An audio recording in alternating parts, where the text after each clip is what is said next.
Bismillahi wa salatu wa salamu ala rasulillahi wa ba'd. Të nderuar besimtar, pasi që jemi në prag të agjerimit, muajit të shenjtë të Ramazanit, muajit të bekuar të Ramazanit, atëherë ne si besimtar, pasi që na vjen një musafir i madh, duhet ta dimë që si ta presim këtë musafir. Për shkak se sikurse që e presim musafirin, kur na vjen ndonjë musafir, përgatitemi shpirtërisht, po përgatitemi edhe fizikisht, përgatitemi edhe me gjërat elementare për ta pritur një musafir, duke i bërë atij gosti të ndryshme. Atëherë vallë, si duhet ta presim agjerimin? A duhet që ta presim atë me frigiderat plot, të mbushura shtëpiat tona, apo ta presim këtë muaj të shenjtë me zemrën plot, të mbushur për mallim për të dhe devotshmëri? Kretë në rregull është që njeriu më u përgatit me mjete ushqimore, më u përgatit me ushqime për ta pritur agjerimin, për të shtruar iftare. Mirë po ajo që kërkohet me të vërtet përgatitja është përgatitja e devotshmërisë, siç thot Allahu azza wa jall: "Wa tazawwadu fa inna khayra az-zadi at-taqwa." Përgatituni, furnizohuni, mirë po dijeni se furnizimi më i mirë është devotshmëria. "Wattaquni ya ulil albab." Dhe më keni dro mua, o ju të zotët e mendjeve të shëndosha. Do t'i përmend i dashur vëlla dhe nderuara motër disa pika se si të përgatitesh për ta pritur këtë muaj. E para, njeti i pastër, të pastrosh njetin.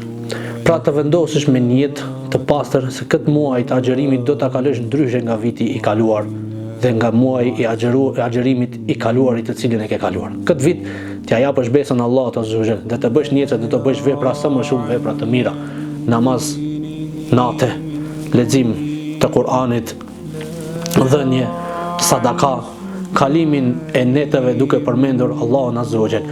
Qase njeriu me niyetin e tij ka mundësi që ta arrijë shpërblimin e veprës edhe nëse nuk e bën veprën, nëse është i sinqert me niyetin e tij.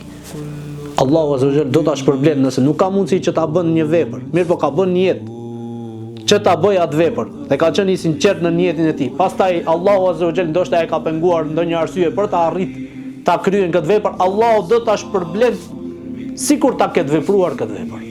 Për shkak se pejgamberi sallallahu alaihi wasallam tha, Allahu azza wa jall i ka shënuar edhe veprat e mira edhe të këqija dhe i ka qartësuar ato. Pastaj tha pejgamberi sallallahu alaihi wasallam, ai që e bën niyet për ta bërë ndonjë vepër të mirë, e pastaj nuk arrin që ta bën atë vepër, Allahu azza wa jall do t'ia shkruaj një vepër të mirë komplet. Kështu thot pejgamberi sallallahu alaihi wasallam. E dyta, oj vëllezër, të pendohemi. Para se të vijë ky muaj i agjerimit, pendohemi për të gjitha gjunahet që i kemi bërë gjatë këtij vjeti. Për shkak se Allahu azza wa jall atë gjunaçarëve nuk i jep sukses që ta shfrytëzojnë këtë muaj të bekuar. E Allahu azza wa jall na ka urdhëruar që ne të pendohemi. Pendimi nga çdo gjuna është obligim. Allahu thot: "Wa tubu ila Allahi jami'an ayyuhal mu'minun la'allakum tuflihun." Pendohuni te Allahu të gjithë, o ju besimtar. La'allakum tuflihun, që të shpëtoni, që të jeni prej të shpëtuarve. Ne dimë se pejgamberi jon sallallahu alaihi wasallam, ai i cili nuk kishte asnjë gjuna, Allahu ja ishte fal edhe të kaluar dhe të ardhmet, kërkonte falje Allahut azza wa jall dhe pendohej te Allahu azza wa jall më shumë se 70 herë në ditë apo se 100 herë në ditë. Nëse do sukses gjatë Ramazanit, pendoju. Prej tash nisja pendoju që Allahu azza wa jall të ta mundson ta shfrytëzosh këtë muaj në adhurime dhe lutje. E treta, shfrytëzimi i kohës. Me shfrytëzu kohën, mos me hum kohën kot. Për shkak se koha është pasuria jote më e shtrenjtë vëlla dhe motër. Allahu azza wa jall do të pyesë për të gjithë kohën tënde të cilën e ke kaluar. E veçanërisht ka për të pyet për rinin tënde, se si e kalove. Kështu tha pejgamberi sallallahu alaihi wasallam. Prandaj Allahu azza wa jall është betuar në kohën wal asri, pasha kohën, dhe është betuar në disa kohë të veçanta, pasha paraditën. Është betuar në diellin, është betuar në honën, është betuar në natën. Është betuar Allahu azza wa jall në disa kohë dhe është betuar në kohën në përgjithësi. Kjo jo krejt rastisht, për të treguar se për kohën tënde do të pyetesh prej anës Allahut azza wa jall se ku e ka kaluar dhe si e ke shfrytzuar kohën tënde. Dhe kështu tha pejgamberi sallallahu alaihi wasallam. Pastaj vëllezër, e E katërta është që njeriu ta përgatit veten e tij para Ramazanit. Me ushtru nefsin e tij para Ramazanit. Me çka? E para me agjërim, nafile. Tash jemi në muajin Shaban. Preferohet që njeriu në këtë muaj Shaban të agjëron sa më shumë dhe të lexon Kur'an sa më shumë. Pse? Për shkak se më u përgatit për muajin e Ramazanit. Kanë thënë dietarët Abu Bakr al-Balkhi, muaji Rajab është muaji i mbjelljes.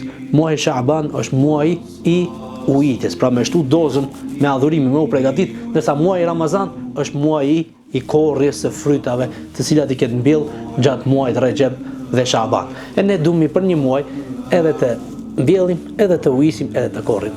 Kjo nuk ka mundësi. Prandaj nisja dhe përgatitur. Pejgamberi sallallahu alajhi wasallam agjeronte, thot Aisha, thuajse të gjithë muajin Shaban, përveç se disa ditë.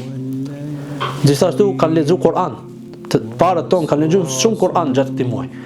Transmetohet për Amr ibn Qais al-Mulai, i cili thotë se kur kishte e posedonte një dyqan, kishte një punëtori, dhe kur vinte muaji i Ramazanit e mbyllte punëtorinë e tij, e mbyllte dyqanin e tij dhe i jepte maksimum leximit të Kur'anit. Prandaj thuaj Salama ibn Quhail thotë se muaji i Shaban thuaj se është muaji i lexuesve të Kur'anit. Pra nisja për tash lexoj, shtoje dozën e leximit, tash bëje një hatme që në Ramazan inshallah taala ti bësh 2 e 3 hatme e kështu me radhë.